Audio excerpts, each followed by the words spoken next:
Ladies and gentlemen, live from Kelvin University, it's The Tonight Show!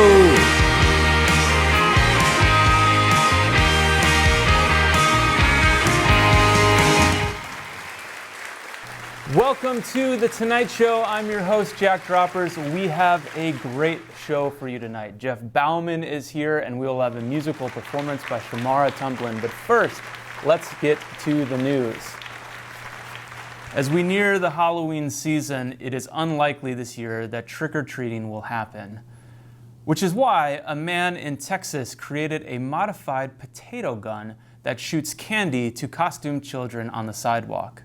So get ready, moms. Not only will your daughter need that brand new Elsa costume, the brand new Elsa face mask, but they will also need the Elsa shield, which is made out of pure titanium and guarantees that any projectile milk duds will not give your little princess a black eye. In campus news, a recent poll shows a massive spike in excitement around the game Cornhole. This poll was according to CalvinistSquirrels.com. Yes, that's right. Since discovering that the bags for cornhole are filled with actual corn, squirrels have been found chewing up the bags, eating the corn inside the bags, and as I saw last Friday afternoon, taking short naps in the green plastic buckets where the bags are kept. Now, to keep up with this developing story, let's turn to The Tonight Show's squirrel correspondent, Sammy the Squirrel. Sammy, how are you doing? How am I doing? Man, I am loving life right now. First, they make all these students eat outside, and Carmen's lawn feels like a golden corral dumpster on Thanksgiving night. And now they're just leaving corn bags out in the field for me and the boys to eat. 2020, baby.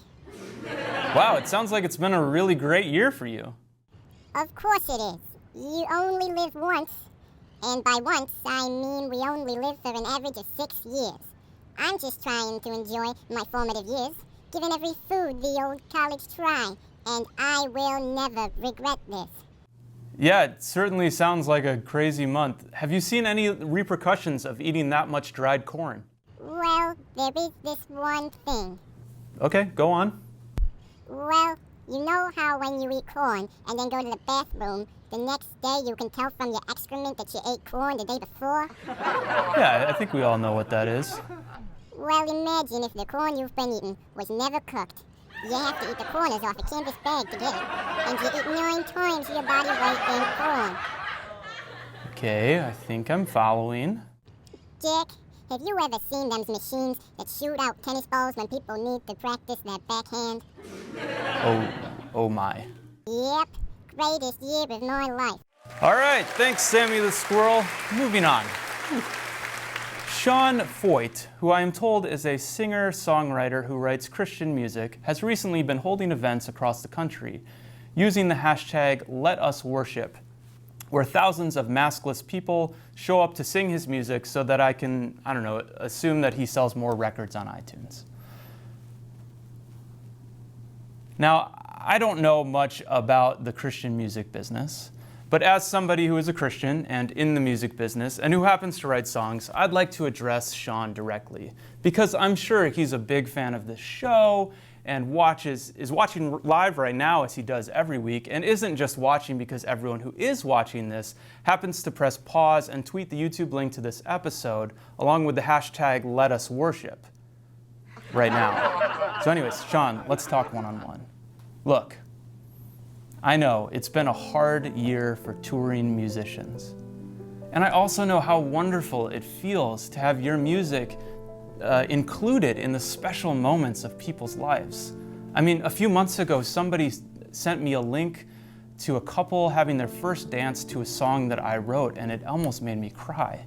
But Sean, buddy, I promise you, it's just not going to feel as good to be the soundtracks to someone's funeral if you are the reason they're having a funeral. So please, make your crowds wear masks and make them social distance. And if you have to go to extreme lengths to promote your new single, just do what I did and make your new single the theme song for a YouTube talk show that you made up. Anyways, that is the monologue. We'll be right back with Jeff Bouman.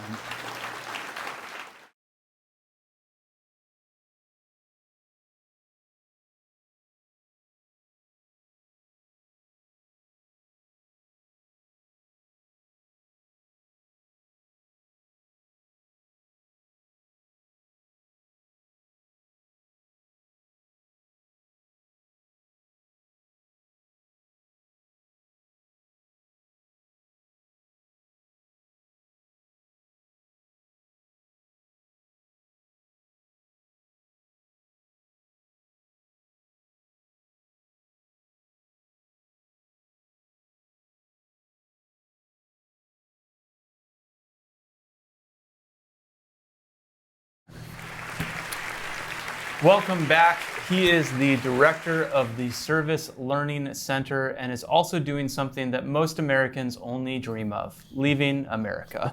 Welcome, Jeff Bouman. Thank you. It's great to be here. Yeah. Appreciate the invitation. Thanks for being on the show. So, what is the Service Learning Center?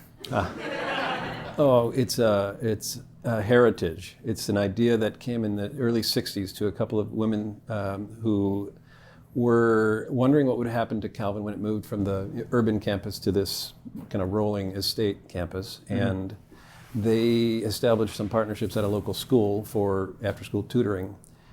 It became quickly the most popular club on campus. Mm-hmm. By the early 70s, it was an administrative office called the KIDS program, Kindling Intellectual Desire in Students. Mm-hmm. By the early 80s, it was a more expanded kind of center for volunteering. It was called the Student Volunteer Service. And about 10 years later, faculty started to integrate service into their courses, and the name changed once more to Service Learning Center. So it's a growing idea that keeps Calvin connected to its local community in meaningful service that's centered in learning.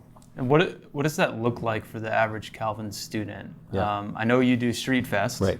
Which is what it looks like for the average Calvin student. Yeah. Well, beyond Street Fest, what do students do when they interact with the SLC? Is that an acronym that we use? SLC. Yeah. Okay, there you go. It's a good question, and it varies widely. For a lot of students, Street Fest could be the end of what they do. Many will find it in their courses, particularly in some of the professional programs. So teacher education, social work, engineering, nursing are places where you're likely to find service learning required and built into your curriculum. And then in other places as well, biology, Spanish, chemistry, we've got a sort of a long history of service that gets done either on campus or around West Michigan. Spring break trips, right? We've been doing spring break trips for 30 plus years to regional locations. This year, of course, we're going to have to sort of adjust and pivot like with everything else without a spring break.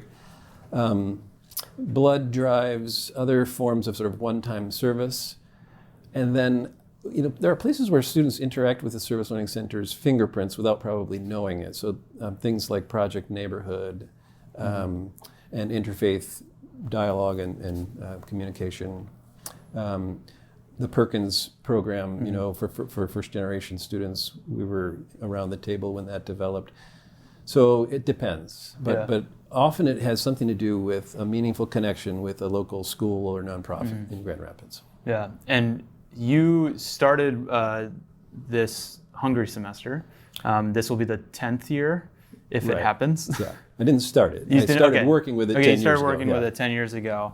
And this is sort of an offshoot of what you do, but you're doing it across the world. Yeah. Tell me more about what does that look like, and what's so great about Hungary that you would leave beautiful Grand Rapids, Michigan for? Yeah, that's a story I didn't expect to have happen to me. But about 12 years ago, maybe a little more, I looked around Calvin and I looked at what are the successful experiential learning programs that are happening here, and how can they work better together? And the two that I landed on were, of course, my own program, Service Learning, which was really mostly within a 10-mile radius, and off-campus programs was exploding and really, really successful, and a lot of students participating in it. And of course, that has to do with far away. Yes. And these two programs, which are using similar pedagogy, and you learn by doing and going away, weren't communicating. They didn't really know each other. At that time, the Service Learning Center was in the Student Life Division. Of course, off-campus programs was in Academic Division. So it occurred to me I should sort of see why they weren't talking to each other. And I had a summer research fellow assigned to me with the McGregor program. We looked at the experience of directors abroad. And we learned that the directors who go from Calvin to lead study abroad programs just didn't have any bandwidth to add this to their plate. So I decided if it's going to happen, I've got to pioneer that myself and figure out how can we integrate it in a way that doesn't add a lot to a faculty member's responsibility abroad. And so I looked at, well, what are programs I could apply to be the director for? And Hungary is one where, even though they speak Hungarian in Hungary, the program is largely conducted in English, right? Only Hungarians speak Hungarian. And so Hungarians all speak a second and a third language, and many of them, in a growing number every year, speak English. So I applied and was accepted to direct the program in 2011 with the idea that I would integrate an experimental service learning pilot program. So we got 18 partners around the city, mostly in schools, and put our students into local contexts where it was easier for them to interact with Hungarians in places that weren't trains headed out of Hungary or bars. Yep. You know, and I have nothing against interacting with Hungarians in bars. I think it's a good place to interact with Hungarians, but it's only one, right? Yeah. So we developed another set of places where students could interact with Hungarians. So 2011 went well. Yep. Now we're in our 10th year, and it went so well, and the learning curve was so steep that I felt like I've got to do this at least once more. Yep. So I went back in 2014, which led to 2019, which has now led to a transition for my wife and I away from Calvin to Budapest, which I can talk about if you want me to. Yeah. Talk to me about that process of when did you feel like, I think I want to move to this country, and why? Right. And Right. So the seed was probably planted in 2010, my first visit. It's gorgeous. You know, it's a beautiful world city, and that was a relatively naive and sort of ignorant seed, but it, you know, like it's a place you can imagine being for a while. And then actually living there 3 times for 5 months each time. Once you're in a place for 5 months, you do begin to think, this is what it feels like to live here. We have a church in Budapest, we have friends in Budapest, we've begun to learn the language several times. But it was last fall that really, really sunk in that we were being called. One of our best partners in Budapest is a refugee serving organization directed by some brave and creative Christian people who serve refugees in a context that's difficult. Hungary is not open or welcoming to refugees. It belongs to the EU, so it has some requirements to meet in terms of actually having some that are resettled in Hungary, but just not very many. So over the years, as I've placed students with this organization, I've gotten to know the director and some of the staff members. And late last fall, it occurred to me, one of the things they need help with is something I can do, which is staff and volunteer management. Yes. Right? They're kind of a destination agency for young Europeans from all over Europe. Again, probably partly because Budapest is a beautiful destination location, but also because refugees are one of the key issues of Europe, right? People are trying to get to Europe, and some countries are welcoming and some countries are not. So if you're a person in Europe who thinks Hungary can do a better job welcoming refugees, you might want to go and work with these folks. So we're in the middle of conversation. Well, we've been hired by the Christian Reformed Church's mission organization, Resonate, and we're in the support raising phase, planning to go early 2021. awesome. Lastly, I know you have an interfaith event coming up on Friday. Tell us more about that and how students can get involved. Yeah, one of the most exciting new partnerships and relationships that the Service Learning Center has is with a student organization called Calvin Interfaith Alliance. It's a group that's about 2 years old, and it exists to be a welcoming space for students who come from a background that isn't Christian at Calvin. And they're very fun students to be around. They're hosting an online trivia night, Friday night, 6 o'clock. Information available. We'll throw a link down below. And I think it'd be a great time for Calvin students to learn something about your fellow students and also folks who go here who come from a background that's very different from yours. There you go. Awesome. We'll be right back, and when we come back, we are going to do an acronym exit interview.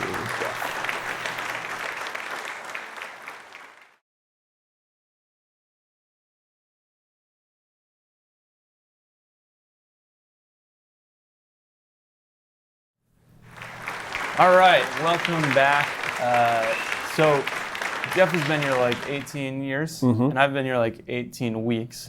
And anyone who's been around here 18 minutes knows that Calvin loves acronyms. There is an acronym for everything. So we're going to do an exit interview with you and an entrance interview for me. Hopefully not an exit interview yet.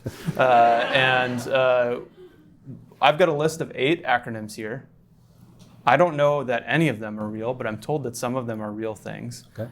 I'm going to read them off, and we'll have a certain amount of time, say 30 seconds, to decide if they are a real acronym or not a real acronym at Calvin and what they stand for. Sounds good. Are you ready? Yeah. All right. The first one is WA. WA. That is an acronym. Are you sure? Oh, yeah. Yeah. Is it? You What want does me to it tell you stand what it is for? if I know? Yeah, it's. I think it stands for Worship Apprentice. Worship Apprentice. Yeah. My first guess was Women's Auditorium. That's whenever they segregated the auditoriums. But Worship Apprentice, that sounds real. Well, we're saying real. Hey, 1 for 1. CCM. I know this is contemporary Christian music outside it of would not be Calvin. a good Calvin acronym, I don't think. But Calvin Choirs and Music. I don't think that's a Calvin acronym. You think it's fake? Calvin Christians, CCM. maybe? I'm saying no. No, 2 for 2. All right, CTC. Oh, yeah. Okay. That's a Calvin acronym. Yes, Center. Calvin Theater Company. Calvin Theater Company? Wow, this is incredible. I was going to say contemporary. I was struggling with the T Center. AHA. AHA, aha. American Hospitality Association. I think it is a Calvin acronym. I'm trying to think what it means. Has something, I think it's a student leadership position Okay. having to do with leading a balanced life or getting your homework done or they work in the residence halls. All Health Assistants. Assistant. Yeah, we're not going to do it in 30 seconds. Shoot. Kyle Heiss, that's all I'll say. Kyle Heiss. Oh, sorry, And it is real, so we got It's the a real real thing. part right. We All right, there you go. get partial credit, okay. All right, halfway there. We're 3 for 4-ish. Here we go. CSS. Sounds like, CCS is some skateboarding company. yeah. Why I know Right. that. CSS. Sounds like a code. Everything that starts with a C, I assume, is real because of Calvin. Yeah, right. Calvin Spanish Society. Secret Society. Yeah, I don't think it's a Calvin acronym. Okay, we're going not real. There we go. Not real. This one, we'll see. DOWO. So like dojo with a W. Oh, whoa.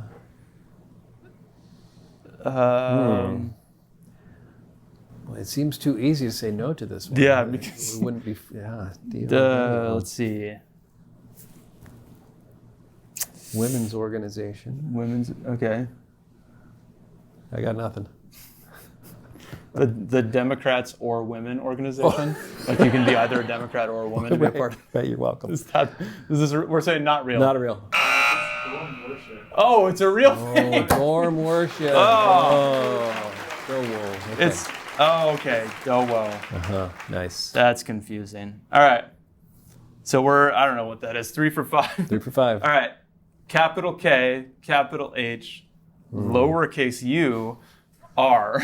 That's a lowercase v. Is it a V? Yeah. It's a V? Okay. Yeah, that's KHVR. Calsbeek, Huizinga, Van Rieken, Residence Hall. Okay, this is a For real. sure, it's a real thing. Yeah. You just said a lot of Dutch names that I don't know. So we're saying real. It's real.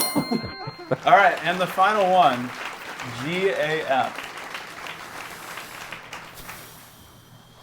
I'm pretty sure this is right after the popular book, I Kissed Dating Goodbye. Oh. This was a club that was called Girls Are Friends, where they had to convince boys to hang out with girls on campus. Am I right? And there's a Calvin chapter of the Yeah, Girls Are Girls Friends. Are Friends. Wouldn't surprise me. Girls are friends, not food. Okay, that one was wrong. Okay, well, thanks so much for swinging by. You're welcome. It's a pleasure to get to know you, and go to the interfaith conversation and trivia night this Friday, or connect with you at some point in Budapest. Yeah, there you go. Come on over. All right, Thanks thanks so Jeff. much. Good to meet you. We will be right back with a performance by Shamara Tumblin.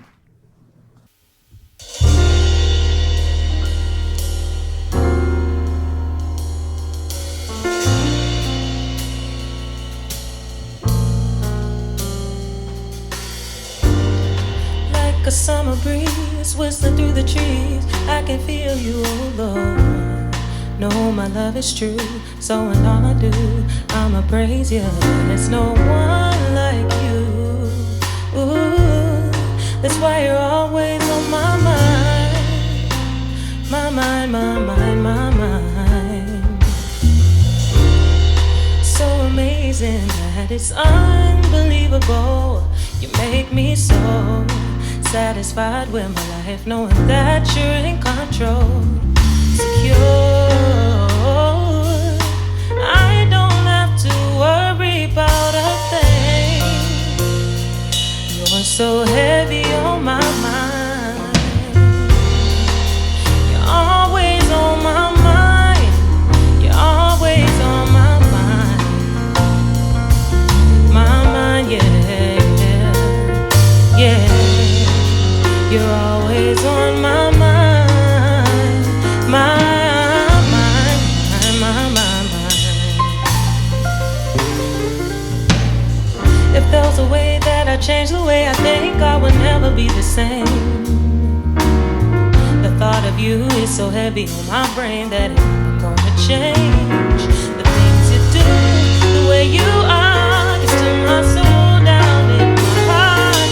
And it's crazy, the best part is that you do it willingly. Yeah.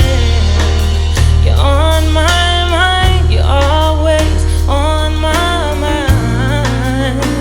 My mind, my mind. You're always on my mind. You're on my mind.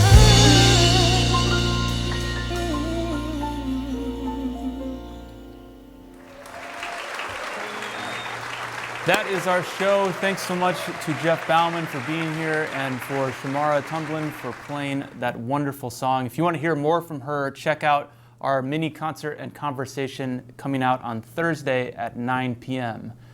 This Saturday is Last Gasp Collective here on campus. You need to be there. It's going to be incredibly fun.